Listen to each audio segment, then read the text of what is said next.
Ano yung effects nito in terms of time and space? Una, may continuity of time. Kaya, ibig sabihin, ikaw na nadidiktahan, yung real time mo na nadidiktahan na mag-labor ka dito sa virtual time ng social media. Ibig sabihin ay, minsan nagugulat na lang tayo na ubos ang oras natin sa Facebook. Kaya yung tanong ko sa inyo, napabuti ba yung buhay nyo dahil Facebook kayo? Siyempre, hindi nyo sasagutin niyang yes or no yan kasi ay incriminating yan kung bakit nagpe-pay attention pa rin kayo sa Facebook. Ibig sabihin, tuloy-tuloy yung time na ito. Kung saan kahit na tumigil kayo sa Facebook, umiinog pa rin ang mundo ng Facebook at 24/7 yung production ng Facebook ng kanyang situation of knowledges. No? Yung 24/7, pumapasok tayo sa kultura ngayon na pati ang tunay na mundo, kung hindi lang Facebook ang buhay, pero ang tunay na mundo, buhay na rin ang 24/7. Call center businesses, yung mga gimikan na nagbabucket beers paglabas nila ng call center work at 7 o'clock in the morning or 8 o'clock in the morning, etc. Pwede na magpa-deliver ng kahit anong goods or items 24/7, etc. So tuloy-tuloy. Magsasarado ang stock market sa Manila, magbubukas somewhere in another part of the world, magsasarado yun, magbubukas sa New York, magsasarado sa New York. So 24/7 production ng businesses, hindi tumitigil ang paglikha ng pera or paglikha ng want at demand. The simultaneity of space, ibig sabihin, para kayo kahit na nasa Amerika siya, pag nag-chat kayo, para nasa isang lugar lang kayo. Or pag nag-camera kayo pareho, on-cam kayo pareho, ay yung mga magulang nyo or yung mga kamag-anak nyo, para pa rin kayo nasa same space for a couple of seconds na nag-uusap kayo.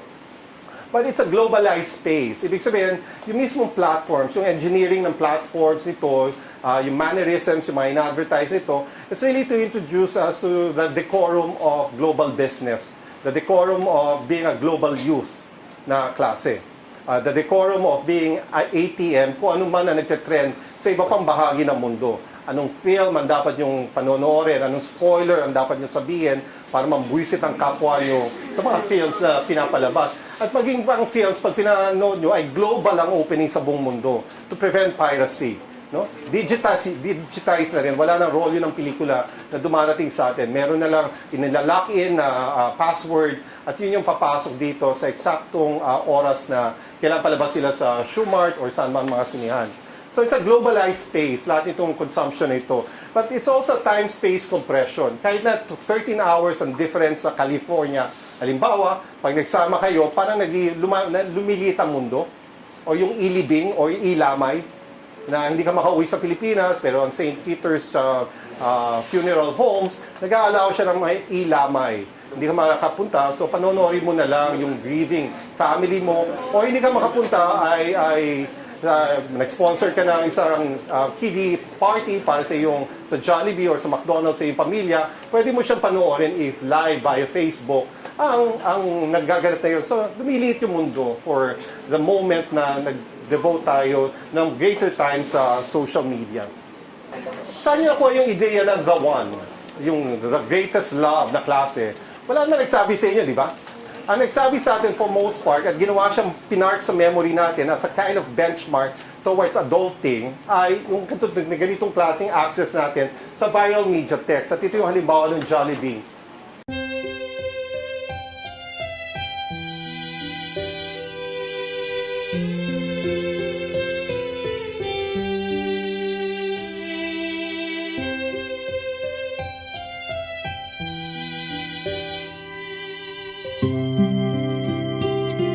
Hindi ko makakalimutan ang ngiti mo nung una kitang nakita.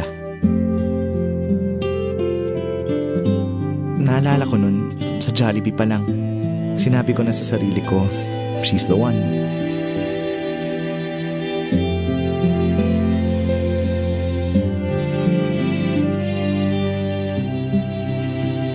Spicy chicken joy with extra rice. And upgrade to pineapple juice.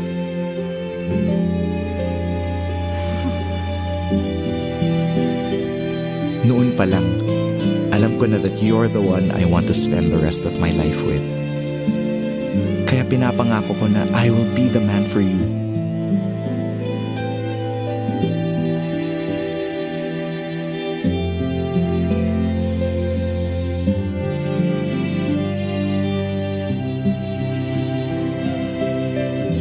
Pinapangako ko na pasasayahin kita.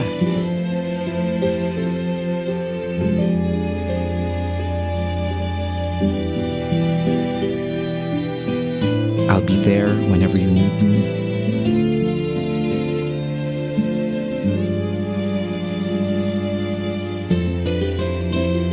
I'll be patient with you at all times.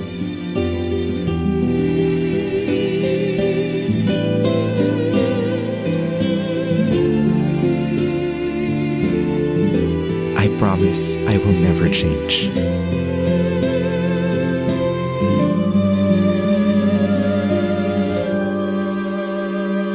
Mahal na mahal kita.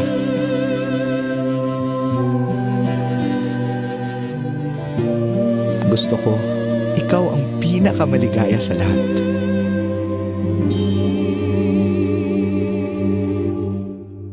Kahit hindi naging tayo.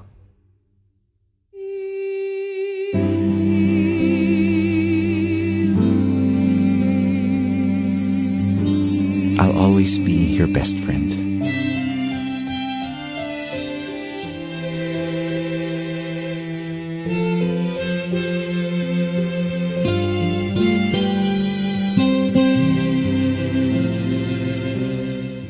So meron siyang virtual desire. Paano pineg yung ideal Catholic wedding?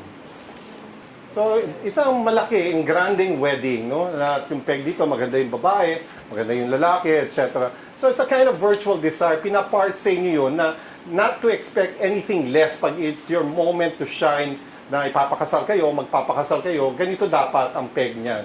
Pero at the same time, yung devotional kind of love, affection, dito na kahit hindi kayo nagkatuluyan ay ile-let go mo yun because that is the one, the right thing to do. So it's a privileging of the virtual memory na kahit naman ano ang chances na makikita nyo yung the one nyo. So what you desire is not what you desire. Sinabi sa atin yung desire na yun. These were decisions that for most part did not come from us, but was instigated to us by various kinds of social media networking na klase, na very aspirational. Hindi naman kayo magpapakasal na mas mababa ang kalidad sa nakikita nyo sa media. So that makes it viral. Pinaparty ang memory na yan at so strong to memory na to that we lock ourselves up for disappointment for most part. Dahil hindi naman siya mangyayari. Well, welcome to the real world. Ano naman ang effects nito sa being natin? So, pag sinaset up natin, na privilege natin yung virtual kinds of benchmarks, cookie cutter molds, or aspiration, ano yung effect nito? Then it means na nare-regiment yung everyday natin. Na ibig sabihin nito, may time talaga tayong dine-devote for Facebooking and other kinds of social media platforms. No? At in other words, even we reorganize our lives. Ilan sa inyo pag nagpa-finals week ay sinasarado mo na ang Facebook? Konti lang sa inyo. Pero for most part, yung iba ay ini-integrate yung Facebook sa finals week, hell week preparations nyo. No? So, pinapapasok siya, ina-adjust natin ang buhay natin to be able to accommodate yung social media nito. Ang power number one that goes with this ay yung system of equivalence. Ibig sabihin nito, pag nag-post kayo anything dyan, ay pantay yon sa post ng isang taong walang alam. Ang post na matalino at post ng hindi matalino sa Facebook, magkapantay siya. So, pag binabard tayo ng mga jolos o jejemon na all caps kung mag-comment, wala na tayong magagawa. Karapatan nila yon. Pag tayo naman nag-comment na matino sa kanila na klase, ay wala din silang magagawa. Dahil system of equivalence, pantay-pantay lang ito. One account, one vote, one kind of entitlement. May intensification dito ng private property na pag nag-post sa iyo, naggalit sa iyo, or ikakasama mo ng law, parang nababiolate ka. Parang nakisampay sa iyo na, ba't ako tinag nito hindi naman ako interesado dito sa ganitong klaseng activity. Nandali mo naman yan, tag yung sarili mo. So may entitlement ka, dahil tingin mo sa Facebook accounts or social media, as it's a kind of private property. Pero, also the idea is nire-relinquish natin yung yung konsepto natin ng privacy. Because we allow the major companies to mine our accounts, our content for data na kaya nilang i-sell sa kanilang mga prospective buyers. No? The first effect ay I or me narcissism. Ibig sabihin nito, everything goes back to you. na klase. Lahat ng aspirations nyo, kayo ang center of the world. Gaya na nililikha sa Facebook at social media. Gets nyo? Parang kayo yung umiinog sa inyo yung mundo. At yun yung construction niya, yung peg niya. Kayo ang pumili ng friends nyo, kayo ang pumili ng mga papasok sa wall nyo na repost sa ibang tao, etc. At your own time and sa space ito.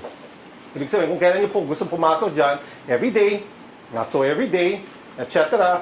Gano'n kayo kadami magpo-post, magiging lurker ba kayo, stalker ba kayo, or active sa Facebook. Yun yung power nyo, kung anong gusto nyo gawin dyan. Pero ang ginawa din ito nga, yung privilege natin yung virtual over real. Kasi assaulting, jarring ang kwan. Samantalang ang virtual, meron siyang intensification of the emotions dito eh. Hindi na tayo natatawa sa ganitong klase mga videos, nag-move on tayo sa higher videos na mas aspirational na klase. So kung dati ang nilalike nyo ganito, ngayon ang nilalike nyo siguro mga vacation places sa inyong bucket list ang ilalike nyo mga pages ngayon. But we also adapt to a syntax of platforms, ng platforms na ito, which means everything is positivized sa Facebook. Hindi nyo pwedeng sabihin, namatay ang magulang ko. Alam naman i-like yun, di ba? So, ipapositivize natin yung experience. Ibig sabihin yung syntax natin, yung choice of words natin, kailangan piliin natin para maka-harness ng mas maraming likes. So, my father and mother, who I love dearly, passed away. They've been devoted to me and were responsible for my upbringing. This is what I am and I owe it a lot to them. Thank you, mom and pop. Mga ganong klase. Maraming magla-like at mag-heart doon, no? So everything is positivized. Pumipili tayo ng kwan. At hindi ka pwede mag-deviate sa mean. So, ibig sabihin, dati like lang ang pwede mong gawin dito or mag-comment ka, di ba? Eh, meron siyang emojis kasi mas precise ang emojis para i-locate yung experience nyo sa mga posts na to. Mas mineable siya for more specific kinds of interest, no? Kung siya ba ay problematic, sad ba itong experience na to, or siya ay static, or anxious na hindi alam kung ano nangyayari dito. So, tayo yung nag-a-adjust, hindi tayo yung nag-a-adjust. Parang yung first time nyo sa mall, naalala, or first time nyo sa FEU, naalala nyo? So, ano nangyari dito? Naligo ba kayo?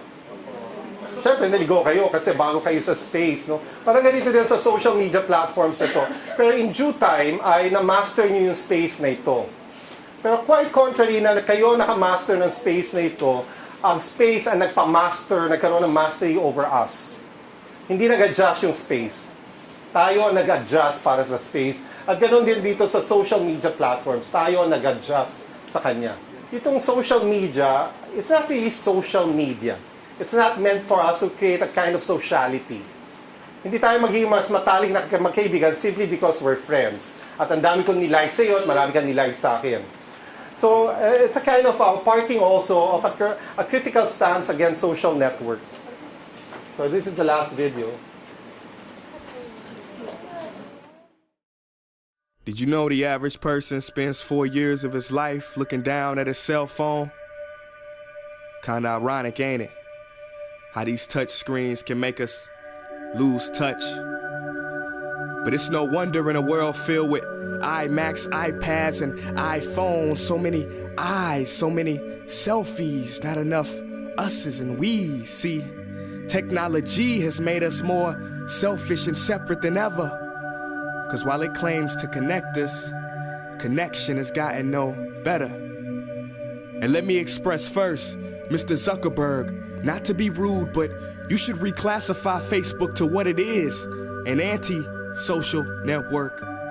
Cause while we may have big friend lists, so many of us are friendless all alone. Cause friendships are more broken than the screens on our very phones. We sit at home on our computers measuring self-worth by numbers of followers and likes. Ignoring those who actually love us, it seems we'd rather write an angry post and talk to someone who might actually hug us. Am I bugging? You tell me, cause I asked a friend the other day, let's meet up face to face.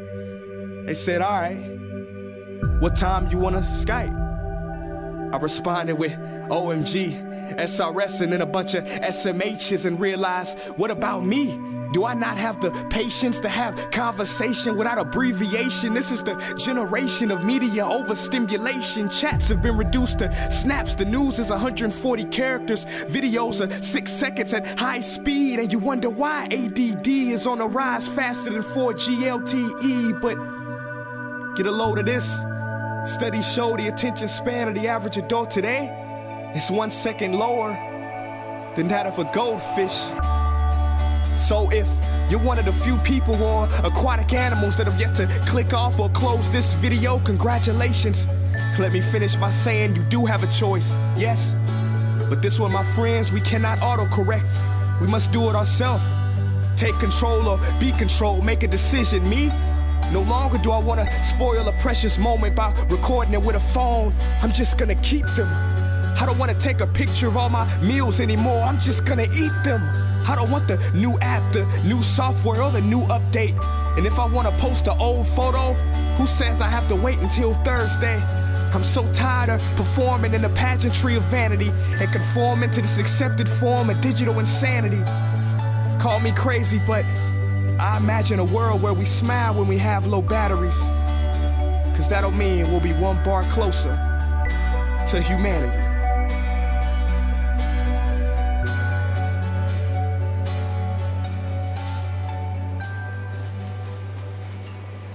So, ito yung platform sa hindi sociality, but anti-sociality. Hindi ka mas magiging mabuting tao, qualitatively, kapag mas matagal ang devotion mo sa sa social networks. No? It's really a suppression of sociality. Dahil mas inaalaw niya na mag-integrate tayo sa virtual space ito, dahil mas mag-integrate tayo sa virtual space ito, mas maraming data na imamine sa atin. Mas marami tayong i-post dito na photos, i-post sa mga news articles, then it's more mineable for data. And it's also kind of suppression of reality. Ibig sabihin ay mas gusto natin mag-protesta, magawa na petition via online, kaysa mag-actually work for social change. So may comfort zone tayo sa isolation natin. Magkakasama tayo, pero hindi tayo nag-uusap. So what does that mean na klase? So what is to be done? Kailangan free the mind, free the hearts tayo. Ibig sabihin ay magamit tayo nito, at alam natin yung limits lang nito. Hindi tayo, wala mangyayari sa atin. Kapag ito yung pinagtuunan natin ng pansin at we become engulfed in this kind of fabrication of images of ourselves. No? Just work at it rather than be at it, perform it. So kailangan natin ang criticality online, so whether it be deeds, self, and the world. Kailangan tingnan natin, if it is really selling Boracay as a kind of dream factory for our vacation, bakit? So, bakit tayo hindi mag-pursue ng left roads and sites less traveled? Sandamakmak naman ang sites sa Pilipinas. Bakit kailangan ay Instagrammable ang mga photos natin? Ba't hindi tayo mag-seek out ng sarili natin realities or even the kinds of authoring of our existence after graduation? Bakit kailangan tayo mag-subscribe na kailangan nyo mag-OCW or mag-call center?